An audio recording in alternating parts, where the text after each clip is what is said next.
Hola y bienvenidos a la octava conferencia del Seminario Internacional sobre Filosofía y Pensamiento Judío en esta primera edición del año 2020-2021. El seminario, como saben, está organizado por la Red Internacional de Pensamiento Judío, el Departamento de Filosofía y Sociedad de la Complutense y el Grupo de Investigación, Historia y Ontología del Presente, en colaboración con la Fundación BBVA, el Instituto Universitario de Ciencias de las Religiones de la Complutense y el Centro Sefarat Israel.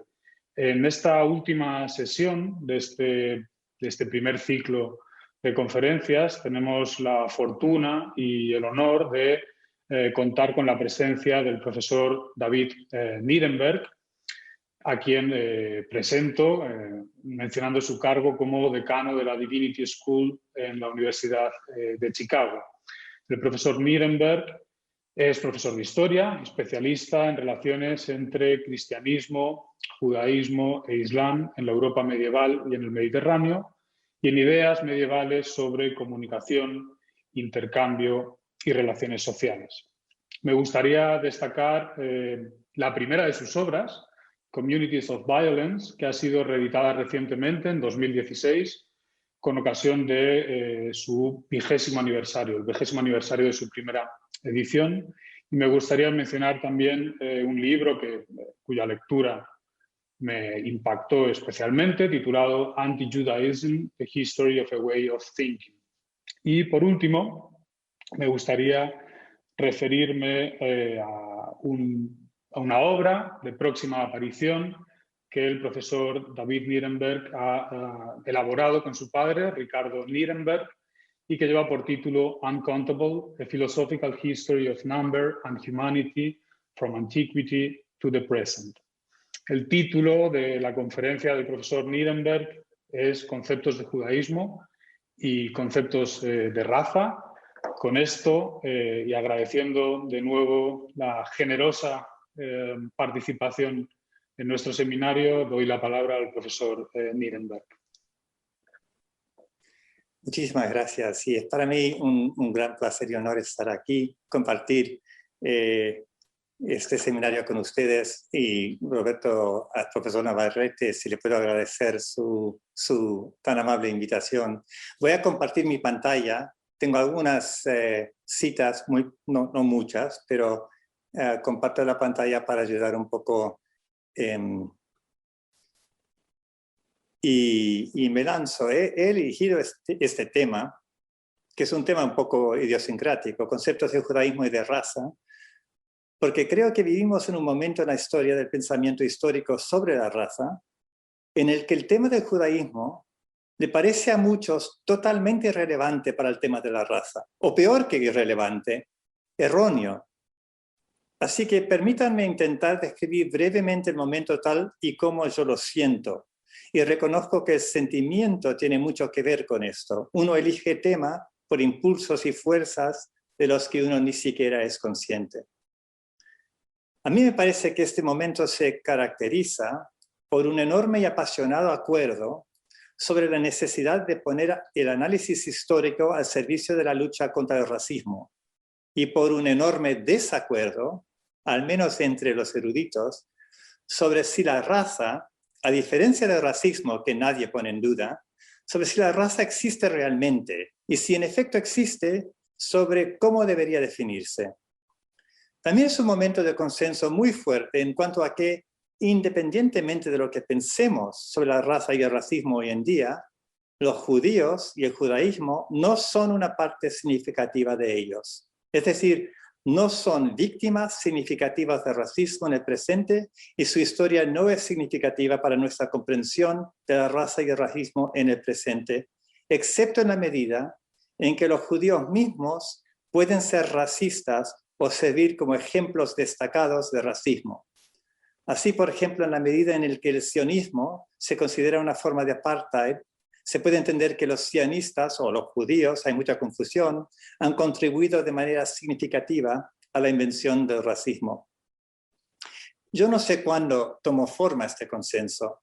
Ciertamente es posterior a la Segunda Guerra Mundial y el Holocausto, pero ya era poderoso cuando Foucault declaró en sus conferencias del 75-76 sobre la historia del racismo, Il faut défendre la société, que, cito, en la medida en que es una actitud religiosa y racial, el antisemitismo tuvo tan poca influencia en la historia que intentaba trazar para ustedes, es decir, la historia de la raza, que no hay que tenerlo en cuenta hasta que lleguemos al siglo XIX.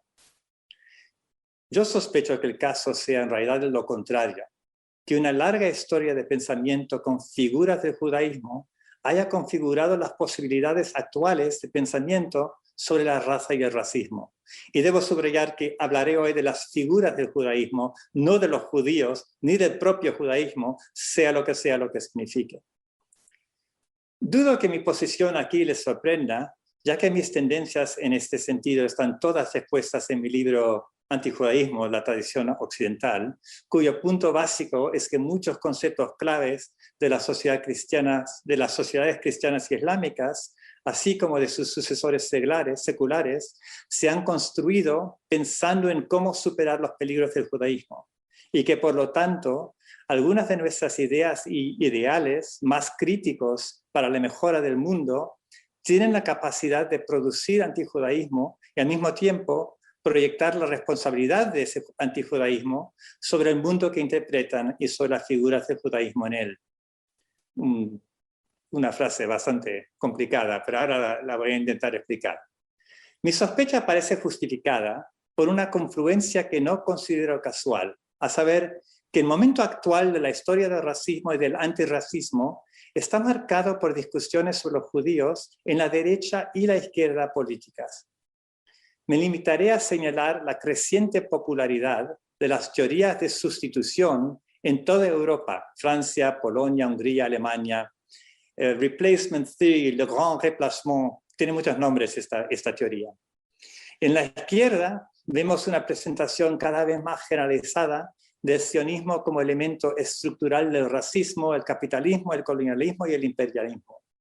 Combinada con la lógica de la interseccionalidad, esta comprensión es capaz de elevar la lucha contra el sionismo a una lucha por la libertad y la igualdad en cualquier sociedad y en particular a una lucha por librarse del racismo, como se ve corrientemente en partes del movimiento Black Lives Matter. Aún sin opinar si alguna de estas lógicas está o no justificada, el mero hecho de que movimientos tan diferentes puedan pensar en los peligros raciales o racistas que les enfrentan en términos de judaísmo, sugiere que pensar en la raza hoy no es independiente de pensar en el judaísmo y que de hecho las historias de estos dos conceptos, si es que podamos llamar a la raza y al judaísmo conceptos, están tan entrelazadas que ellas mismas siguen produciendo nuevas figuras del judaísmo. Pero si esto es así, entonces la historia crítica de la raza hoy necesita también atender a la historia crítica del pensamiento sobre el judaísmo, aunque o más bien precisamente porque la distancia entre el pensamiento sobre la historia de la raza y el pensamiento sobre el judaísmo hoy en día nos parece tan grande. La tarea de escribir tal historia del racismo es en cierto modo similar a la que afrontó Hannah Arendt en los años 40 del siglo pasado, en su trabajo sobre los orígenes del totalitarismo. Pero a diferencia de Arendt, al pensar en el lugar del judaísmo en una historia crítica de raza, no creo que nos podamos centrar en lo real, con lo que Arendt a menudo se refería a lo económico, o en el pasado reciente. Acuérdense que Arendt se burló de los historiadores de las relaciones más lejanas por buscar el antisemitismo eterno, como lo puso. Yo pienso en la profunda frase de Nietzsche, jedes Wort ist ein Vorurteil. Cada palabra es un prejuicio. Si las palabras, los conceptos y las ideas arrastran su historia con ellos en cada uso, entonces lo que se necesita es una historia que se centre explícitamente en la larga relación entre lo que sea que podamos entender por lo real y la historia de los conceptos y de las ideas. Y dado que somos criaturas nacidas en el mundo y el lenguaje, nuestro presente, aunque siempre cambiante, nunca se libera del todo de los hábitos e historias, las palabras y los conceptos que conforman las formas de pensamiento a través de las cuales aprendemos a crear la realidad. Si nos tomamos en serio las vastas e interconectadas historias de esos hábitos y formas, podríamos incluso preguntarnos si es posible hablar de orígenes, como hacía Arendt. En las historias de la raza se habla muy a menudo de orígenes, y eso es en parte lo que me atrajo al tema. La antropóloga Ann Stoller planteó bien la cuestión. El racismo aparece a menudo como algo nuevo para los historiadores, como si cada uno hubiera descubierto su momento originario único. Lo que resulta sorprendente es lo comprometidos que siguen estando los críticos del racismo con esas búsquedas originarias y las inversiones políticas que podemos tener en ellas. Yo no abordaré explícitamente la cuestión de la inversión política. Sin embargo, señalaré que hoy es muy común atribuir la invención de la raza a la Biblia hebrea.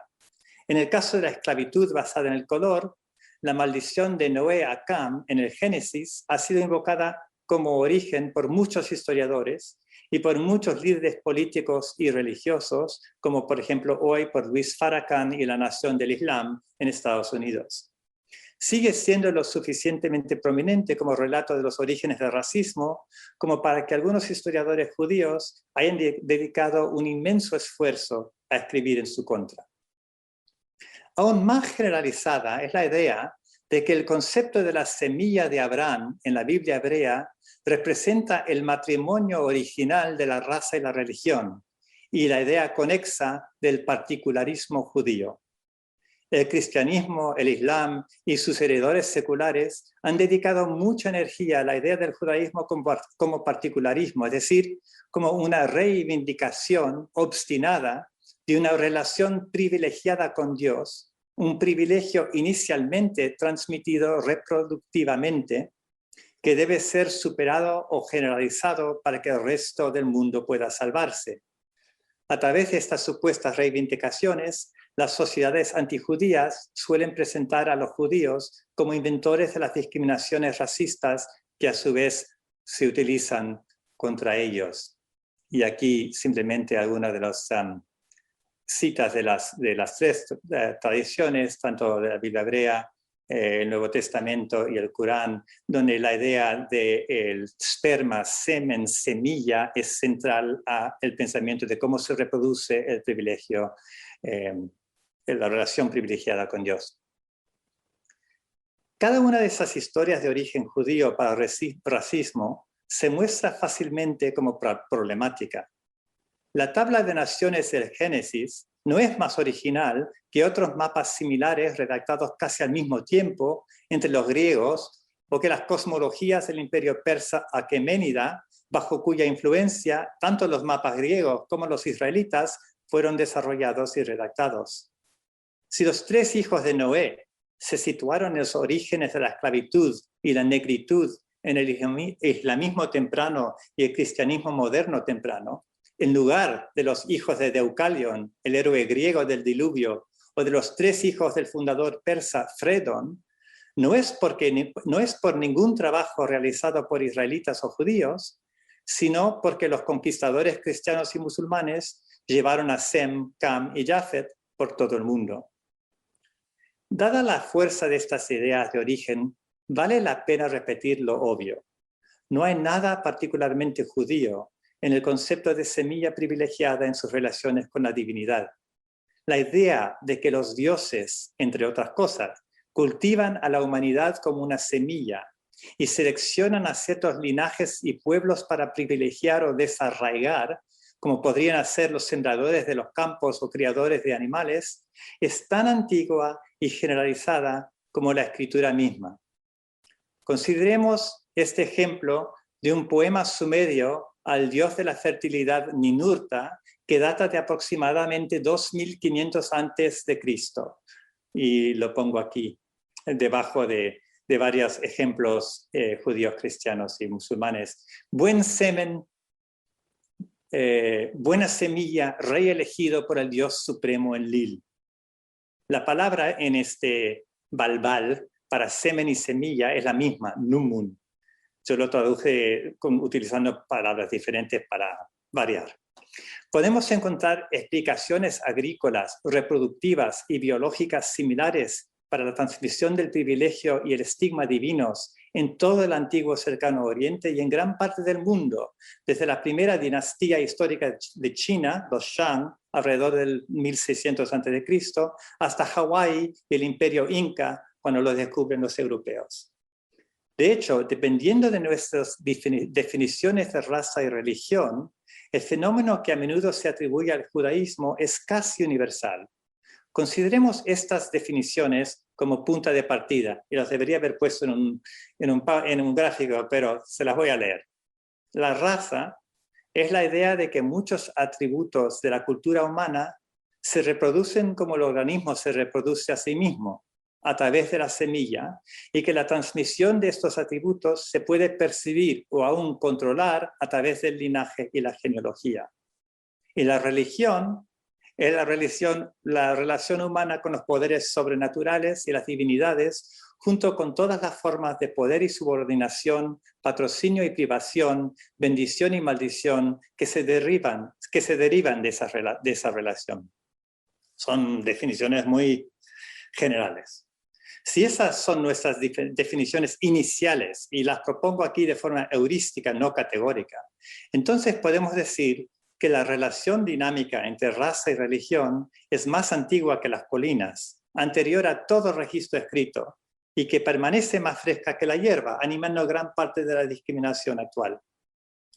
Desde este punto de vista, el hecho de que a tantas sociedades cristianas, islámicas y seculares, incluida la nuestra, les haya resultado tan fácil imaginar que la invención del racismo es de alguna manera judía, es simplemente una prueba más de que necesitamos una historia crítica de la coproducción de los conceptos de raza y judaísmo. ¿Cómo deberían los capítulos de una historia crítica de los conceptos de raza y de los conceptos, cómo deberían ser los capítulos de una historia crítica de estos dos conceptos? Una historia filosófica de la raza en el pensamiento cristiano y postcristiano occidental podría dar un cierto lugar de honor, no hablo de Orígenes, a la labor realizada por las figuras del judaísmo en el surgimiento del cristianismo. A menudo olvidamos que las enseñanzas atribuidas a Jesús y a sus apóstoles contenían muchas preguntas sobre la producción y la reproducción de las relaciones entre la humanidad y la divinidad. Al igual que las de los judíos y los griegos y los persas y los egipcios y los babilonios, las primeras enseñanzas cristianas recurren constantemente al vocabulario de la reproducción y la herencia, la semilla y el semen, la paternidad y la maternidad, la etnia y el grupo familiar, la genealogía y la embriología, el injerto y la adopción, para responder a esas preguntas. Y como todas esas tradiciones anteriores, esas enseñanzas eran ambivalentes, capaces de justificar una serie de posiciones que iban desde el determinismo biológico extremo hasta el universalismo espiritual radical, e incluso ambas cosas a la vez, en la misma frase o gesto. Esto lo vemos ya en los primeros escritos que se conservan de un seguidor de Cristo, las cartas de Pablo. Pablo no abandonó el vocabulario reproductivo de la semilla, más bien reinterpretó y amplió su campo semántico. Hablando en Gálatas, por ejemplo, de la promesa a Abraham, explica que las palabras no eran y a sus semillas en plural, sino en singular, y a su semilla, su descendencia, que significa Cristo, añade Pablo. Al renacer en Cristo, los gentiles obtienen la bendición que corresponde a Cristo, cuya legitimidad como semilla está afirmando Pablo. Es en el curso de este argumento que Pablo ofrece esos famosos versos tomados tan a menudo como una declaración de universalismo. Ya no hay judío ni griego, no hay esclavo ni libre, no hay varón ni mujer, porque todos vosotros sois uno en Cristo Jesús. Y si vosotros sois de Cristo, ciertamente el linaje de Abraham sois, y herederos según la promesa. La primera frase suele leerse hoy como un manifiesto universalista. Todas las distinciones de nación y etnia, condición social y género se borran por el bautismo en Cristo. Pero el vocabulario del segundo verso sobre la semilla, el linaje y la herencia va en la dirección opuesta. Sugiere que la asociación entre parentesco, naciones y dioses, tan extendida en el mundo antiguo, sigue de alguna manera vigente. Está claro que el aspecto reproductivo de la promesa de Dios a Israel seguía siendo importante. Menos claro es el sentido de esa importancia. ¿Predica Pablo el fin de cualquier relación entre lo que yo llamo raza y religión o el comienzo de una nueva y poderosa relación entre ambas? Se han dado muchas respuestas diversas a preguntas como esta. Yo simplemente observaré que en el resto de la carta Pablo no borra las distinciones que estos versículos invocan en sus oposiciones, como tampoco borra la importancia de la semilla. Por el contrario, redobla esas oposiciones para hacer su argumento. Como ejemplo de esa duplicación, consideren su uso de las categorías de esclavo y libre. Una vez más, Pablo invoca el linaje profético.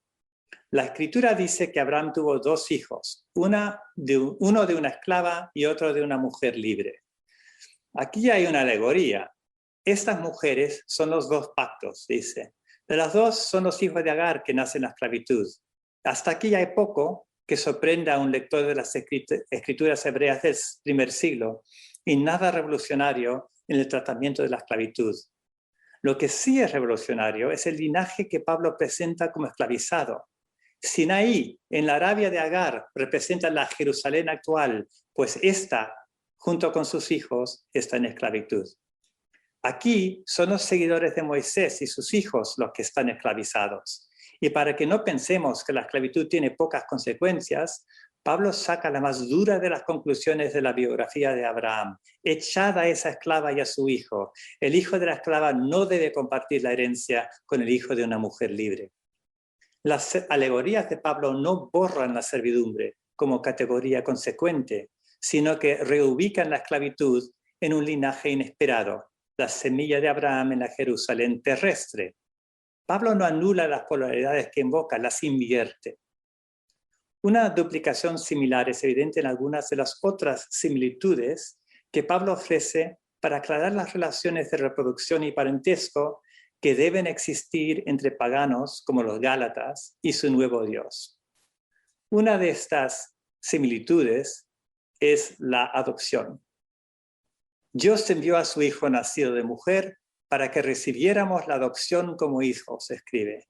Así que ya no eres esclavo, sino hijo, y si hijo, también heredero. El concepto y la práctica de la adopción deberían ser de gran interés para los estudiosos de la raza, sobre todo porque su poder para crear parentesco o integrar a los individuos en linajes varía mucho de una cultura a otra. En el antiguo derecho romano, el poder de la adopción para crear ficciones legales de parentesco era relativamente grande, ya que proporcionaba un mecanismo para que alguien ajeno a un linaje podía ser tratado como descendiente y heredero dentro del linaje. El emperador romano Augusto, por poner un ejemplo destacado, procedía de una familia relativamente oscura, pero fue adoptado por Julio César y se apropió de la prestigiosa ascendencia de la diosa Venus que Julio había forjado para su propio linaje. Es quizás irónico que con el declive del Imperio Romano, la adopción perdió ese poder en gran parte de la Europa cristiana y no la recuperó hasta las reformas legales de Napoleón. E incluso entre los romanos, estas ficciones legales no sustituyeron al parentesco biológico. El propio Augusto dedicó una galería de retratos a honrar los 42 linajes más distinguidos de Roma. La adopción sirvió a los romanos como una herramienta legal para la gestión del linaje, no como una forma de eliminar las reclamaciones de parentesco, al igual que lo hizo para Pablo, permitiéndole preservar los poderes de la semilla mientras desplegaba esos poderes de nuevas maneras. Incluso después de Gálatas, Pablo siguió pensando en analogías reproductivas capaces de incorporar a los seguidores gentiles de Jesús a los linajes proféticos favorecidos por Dios, a juzgar por otra metáfora agrícola que desarrolló en otro texto dedicado a la cuestión de cómo se relacionan judíos y paganos con el linaje de Abraham. La epístola a los romanos utiliza parte del mismo lenguaje que Gálatas para explicar a los paganos de Roma, los paganos cristianos de Roma, seguidores de Jesús, que han recibido el espíritu de adopción. Y si somos hijos, también somos herederos, dice. Pero Romanos agudiza aún más la cuestión. ¿Por qué los paganos son adoptados, mientras que tantos de los hijos naturales, es decir, los judíos, no han seguido a Jesús? Para responder a esta pregunta, Pablo ofrece una similitud que subraya simultáneamente tanto la legitimidad permanente del linaje de Abraham como la participación de los expaganos en esa estirpe. Si la raíz es santa, también lo son las ramas. Y ahora la metáfora famosa del injerto en el olivo. Esta metáfora de injerto es forzada, pues como todo horticultor romano sabía, el fruto que resulta de un injerto será del tipo del injerto, no de la raíz. Pablo no menciona este detalle, pero está claro que no piensa en el injerto como algo que supere toda distinción natural, ya que insiste en una diferencia de naturaleza permanente entre la antigua raíz y la nueva rama. Esa diferencia volverá a surgir al final de los tiempos, cuando los judíos se arrepientan y sean injertados de nuevo. Y llamo atención a esta frase porque va a volver cuando hablo de Kant al final de esta charla. Porque si tú fuiste cortado, del que por naturaleza es olivo silvestre, y contra naturaleza fuiste injertado, ¿cuánto más estos, que son las ramas naturales, serán injertados en su propio olivo?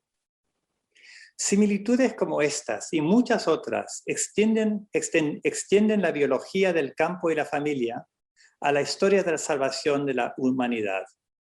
Lo que Pablo pretendía con esa extensión, la forma en que los lectores posteriores interpretaron esos pasajes, son cuestiones que siempre generarán desacuerdos.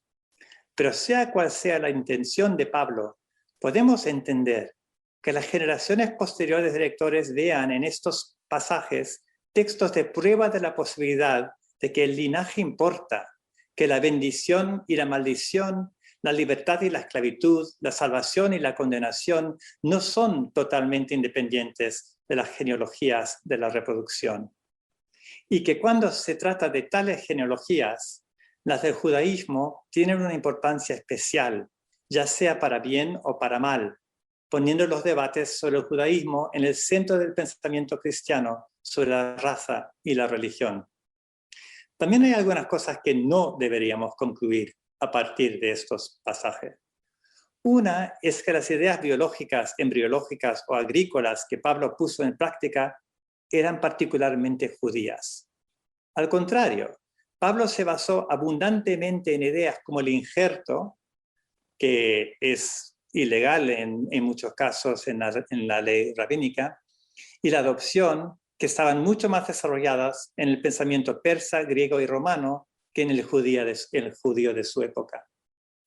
Incluso es posible que Pablo esté siendo radicalmente innovador precisamente donde se nos ha enseñado a pensar que está siendo más judío. Y judío siempre lo digo entre scare quotes, como se dice en inglés, comillas. Escojo un ejemplo relevante para la historia de la raza. Tanto los teólogos como los eruditos cristianos han dado por sentado durante mucho tiempo, durante 2 milenios, la suposición de que el diverso paisaje de los judaísmos de finales del Segundo Templo, en el que nació Jesús, trazaba una distinción fuertemente polarizada entre los judíos y las naciones no judías. Goyim en hebreo, ethne en el griego de Pablo y de la Septuaginta. Alrededor del año 200 de la era cristiana, Tertuliano ya argumentaba que las prohibiciones de Pablo sobre el matrimonio mixto de un creyente, un seguidor de Jesús, con un no creyente, estaban contenidas en la ley de Moisés y en la ley del Creador. Aunque la Biblia hebrea no establece en ninguna parte tal prohibición, y los rabinos estaban todavía a varios siglos de articular una, cuando Tertuliano escribió. De hecho, el judaísmo del Segundo Templo tenía muchas formas de imaginar a las naciones no judías en su relación con el Dios de Israel. Pablo rechazó una de esas formas en Gálatas, el acto de la circuncisión como camino por el que los paganos podían pasar de su nación a la de Israel. Otro era el modelo apocalíptico, en el que naciones enteras aceptan al Dios de Israel y se les asigna su propio linaje sacerdotal, como en Isaías 66. Incluso podemos encontrar apocalipsis más moderados, en los que las naciones pueden aceptar la ley del Dios de Israel, mientras conservan a sus propios dioses, como en Miqueas 4, que interpreta a Isaías 2. Pablo eligió llevar a Israel y a las naciones a una antítesis más intratable, porque tal antítesis se ajustaba a las exigencias dogmáticas de su evangelio, no porque heredara ese punto de vista de las comunidades escriturales judías anteriores, donde no se puede encontrar. Cualquiera que sea la intención de Pablo, su compromiso con la semilla de Abraham en sus epístolas puso las cuestiones del judaísmo o cristianismo de la semilla en el centro de los primeros debates sectarios cristianos. Las discusiones sobre la comprensión adecuada de semilla en la reproducción de la relación humana con lo divino se convirtieron en un punto clave en los debates entre diferentes maestros como Marción, Ireneo o Tertuliano, y escuelas, desde las más gnósticas hasta las más antinósticas, casi todas las cuales se entendían a sí mismas como contra el judaísmo, y en esa frase estoy citando a Tertuliano, escribiendo contra Marción, así como, por supuesto, se consideraban también contra las otras sectas cristianas. Bueno, no tengo tiempo para hablar de esos debates intercristianos, salvo para sugerir en general que en ellos la figura del judaísmo sirvió como punto de proyección para las tensiones creadas en la articulación de ideales trascendentes del espíritu dentro de un mundo en el que las exigencias de la carne eran ineludibles. Estas tensiones produjeron analogías reproductivas profundamente ambivalentes, con el potencial de generar y justificar una gama de posiciones que iban, como ya he dicho, desde el determinismo biológico extremo hasta el universalismo espiritual radical. Y las proyecciones resultantes sobre las figuras del judaísmo eran igualmente ambivalentes y variadas, produciendo posibilidades que incluían la apropiación, la esclavización, la emancipación, la asimilación y el exterminio, quizás excluyendo únicamente la indiferencia. Un proceso similar tuvo lugar en el Islam, aunque no hablaré de ello hoy, con el resultado de que tanto el cristianismo como el Islam produjeron la capacidad de pensarse a sí mismos como universales y de pensar en la resistencia a ese universalismo, sea quien sea resistente, hasta un correligionista, como algo judío. Incluso con el cristianismo, como el Islam, también produjeron múltiples formas de privilegio y estigmatización articuladas reproductivamente de forma biológica y agrícola en las relaciones humanas. De hecho, a menudo aplicaban esas biológicas a los judíos o a los conversos del judaísmo, mientras que simultáneamente proyectaban la responsabilidad del particularismo reproductivo estigmatizante sobre los objetos judíos de esas exclusiones. De esto ofrecería dos ejemplos, uno islámico y poco conocido, otro cristiano y notorio, ambos interrelacionados.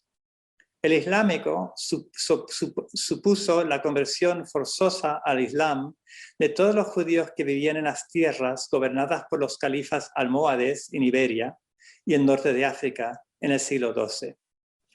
Estos conversos llegaron a ser entendidos como distintos, como linajes no asimilables y corruptores, no casables por los viejos musulmanes. Y aquí cito un dicho atribuido al califa Abu Yusuf, que fue uno de los que llevó a cabo estas conversiones.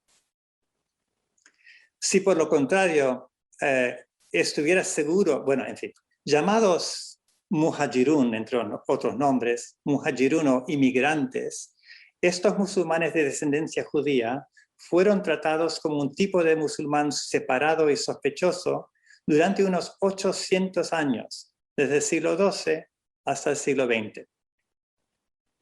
El segundo ejemplo tuvo lugar en Iberia, con las conversiones masivas de judíos que se produjeron entre 1391 y 1422, y la creación de una clase de cristianos nuevos, también llamados confesos, conversos, marranos, que también pasaron a ser considerados de alguna manera contaminados por un judaísmo que se reproducía a través de la sangre, leche y linaje. Es esta reproducción del judaísmo que los cristianos viejos decían combatir con nuevas leyes como los famosos estatutos de limpieza de sangre, promulgados por primera vez durante una guerra civil en Toledo en 1449, que prohibían a los descendientes de conversos ocupar cargos o honores, y con nuevas instituciones como la Inquisición. ¿Eran estas preocupaciones de los cristianos viejos con los judaizantes raciales o racistas? Hay mucho que debatir, pero al menos podemos decir que la propia palabra raza fue acuñada en su primera aplicación al ser humano en el castellano del comienzo del siglo XV, en estos esfuerzos ibéricos para contener la reproducción del judaísmo entre cristianos.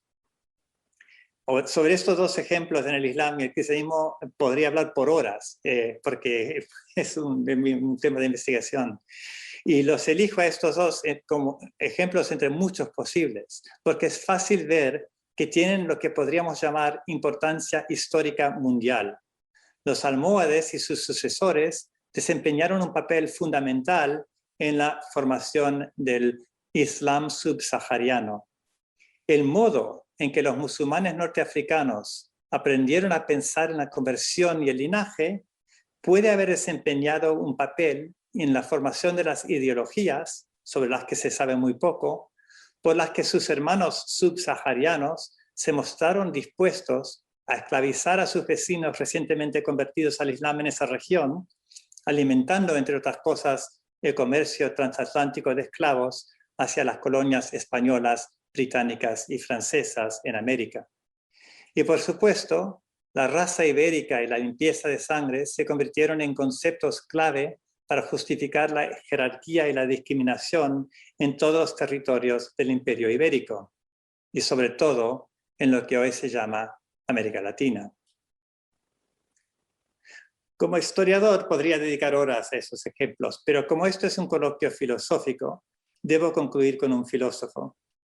El ejemplo de Immanuel Kant es bueno, creo, porque revela como parte de la historia del pensamiento paulino sobre el judaísmo y la raza se tradujo en la articulación de un movimiento filosófico ilustrado e influyente. Consideremos brevemente la filosofía moral, cómo debe comportarse la gente en relación con los demás y qué es lo que les obliga a comportarse así, y no voy a pasar a las generalidades. Kant tenía muy claro que para que la moral sea compatible con la libertad, hay cosas que la moral no puede ser, y muchas de esas cosas negativas las asociaba con el judaísmo, las asociaba explícitamente con el judaísmo. La moral debe, por ejemplo, estar cuidadosamente limpia de todo lo empírico y debe ser enteramente producto de la razón, no de la necesidad externa o del miedo del castigo. La moral debe estar separada de la ley y la ética de la sumisión.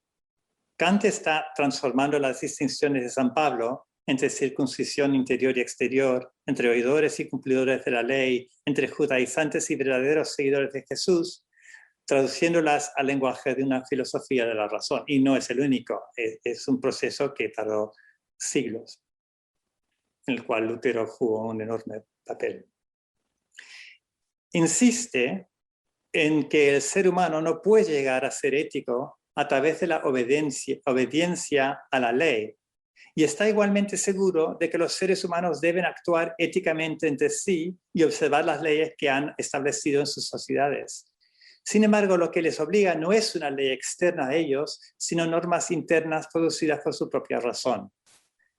Kant trató de demostrar la necesidad práctica de nuestro sometimiento a lo que llamó el imperativo categórico, bueno, no lo voy a definir aquí. Ahora, dada la tendencia de los sistemas anteriores a plantear su crítica al mundo material y sus leyes en términos antijudíos, no debería sorprendernos que la razón crítica de Kant tuviera el mismo potencial. Kant utilizó a menudo el judaísmo para representar un estado de pura sumisión a las exigencias del mundo material y midió el progreso de la humanidad hacia la verdad en términos de su distancia de ese estado judío. Él confiaba en que su propia revolución cognitiva terminaría el trabajo iniciado por Pablo y avanzado por Lutero, y que los judíos, o al menos los más razonables de entre ellos, ahora se convertirían y desaparecerían. Esta nueva fase la llamó la eutanasia del judaísmo, una desjudaización que él creía que sus escritos sobre la religión racional acelerarían. Si uno se pregunta, dice, ¿qué periodo de toda la historia de la Iglesia que conocemos es hasta ahora la mejor? Respondo sin dudarlo, el actual. En la medida en que la razón se ha liberado de la carga de la fe corrompido por el judaísmo, el reino invisible de Dios en la tierra, dice, está cerca. En el ensayo de la Facultad de Filosofía contra la Facultad de Teología, Kant prevé la eutanasia de los judíos y del judaísmo en términos apocalípticos prestados de San Pablo a los romanos. Los judíos, dice, se convertirán de su estatus actual, como, cito, vestimenta sin hombre en ella, una iglesia sin religión, fin de la cita, a una religión puramente moral que luego desaparecerá ella misma en lo que él llama el mayor drama de cambio religioso en la tierra. En conjunción con este drama religioso, Kant también se imaginó un drama racial. Con esto quiero decir dos cosas. Primero, que Kant a veces entiende la historia de la religión como el resultado de una desafortunada mezcla de judíos y griegos. Esto es evidente, por ejemplo, en su afirmación que las enseñanzas de Jesús eran realmente griegas, no hebreas o semíticas. Eran lo que él llama, eran sabiduría occidental, solo que revestida de ropajes orientales. Le gusta mucho metáforas de ropa. De la confusión en este aspecto, insistió Kant, fluyeron, cito, tantos males que la religión provocó. La historia de la religión fue en este sentido una larga lucha contra el judaísmo, un esfuerzo para eliminar la mezcla judía de lo griego. Y segundo, Kant a menudo considera la historia de la humanidad como una larga lucha entre razas, en la que la victoria solo llegará con la sustitución de los no blancos por los blancos. No puedo entrar aquí en plena discusión de los escritos de Kant sobre la raza, como su Von der verschiedenen Rassen der Menschen de 1775-77, y ni siquiera de su propio vocabulario, muy importante, de semilla, y cómo ese vocabulario está relacionado con el relato bíblico del Génesis, pero eso lo pueden ver en Mutmaßlicher Anfang der Menschengeschichte de 1786. Me limitaré a señalar que, grosso modo, Kant divide las razas en dos categorías básicas, la blanca y la negra. No da razones para suponer esto, sino que simplemente dice que es evidente. En las conferencias de Menschenkunde, que dio a principios de la década de los 80, presenta a los negros como atrapados en un particularismo de exceso corporal. Pueden ser educados, pero solo para ser siervos, dice. Por el contrario, la raza de los blancos, cito, contiene en sí misma todas las motivaciones y talentos. Si alguna vez se produjeron evoluciones, siempre fueron realizadas por los blancos. Y divide los blancos en dos categorías, grupos orientales y grupos occidentales. En una nota privada escrita más o menos en la misma época, Reflexión en 1520, presenta una visión teleológica de la relación entre estas razas particularistas y universalistas. Dice, todas las razas serán eliminadas, alle Rassen werden ausgerottet werden, porque son demasiado serviles o demasiado obstinadas, pero nunca la de los blancos. Las dos luchas y sus teleologías pueden parecer separadas, pero se entrecruzan, es decir, la lucha contra el judaísmo y la lucha contra la raza pueden parecer separadas, pero se entrecruzan. En la antropología, por ejemplo, Kant describe al otro racial y no blanco como incapaz de abstraerse del cuerpo y la materialidad. A continuación se refiere a los judíos, a los que, de acuerdo con la teología cristiana, atribuye rasgos similares.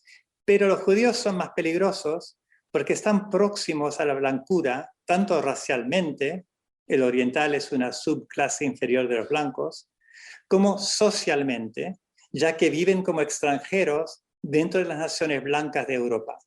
Los judíos, dice Kant, son palestinos que viven entre nosotros, cuya presencia corruptora pone en riesgo el progreso epistemológico, moral y político al que se dedica la tarea filosófica de Kant. Compárese, a modo de provocación final, la opinión expresada en un panfleto anónimo publicado en alemán en 1804, el año de la muerte del gran filósofo. Cito: los judíos son la única causa de la degeneración del ser humano de la hermosa raza caucásica, la única causa de todos los seres humanos de color. El panfleto se titula Prueba indiscutible de que el mundo, la humanidad, la cristianidad y todos los estados tendrán que perecer a menos que los hombres judíos sean prontamente masacrados y las mujeres judías vendidas como esclavas. Sus afirmaciones sobre cómo los judíos buscan destruir la raza blanca desde dentro, corrompiéndola con el color, no suenan tan diferentes de las que circulan hoy día entre los teóricos del reemplazo y del genocidio blanco en los Estados Unidos y Europa. Mi objetivo con esta última provocación y con toda mi charla de hoy es simplemente hacer plausible el argumento de que una historia crítica de la raza puede estar entrelazada con una historia crítica de la religión y que ambas pueden requerir una reflexión sobre figuras del judaísmo. Pero también debo subrayar lo que no estoy diciendo. No estoy diciendo que los judíos son víctimas especiales del racismo o el único elemento significativo en una historia crítica de la raza.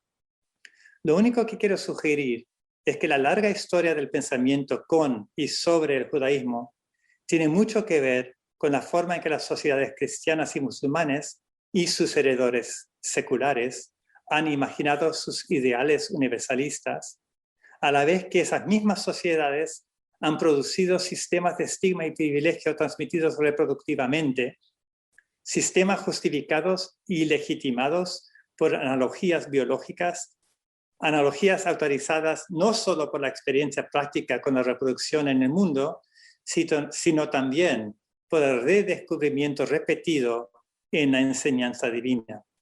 Cada capítulo de esta historia produjo una relectura de las escrituras y de la historia y de la biología también, para justificar nuevas discriminaciones. Esa historia no ha terminado. De ahí la importancia de la atención filosófica a las formas en que la historia de la raza es capaz de reproducir, parafraseando a Marx, figuras del judaísmo desde sus propias entrañas. Les agradezco mucho su atención y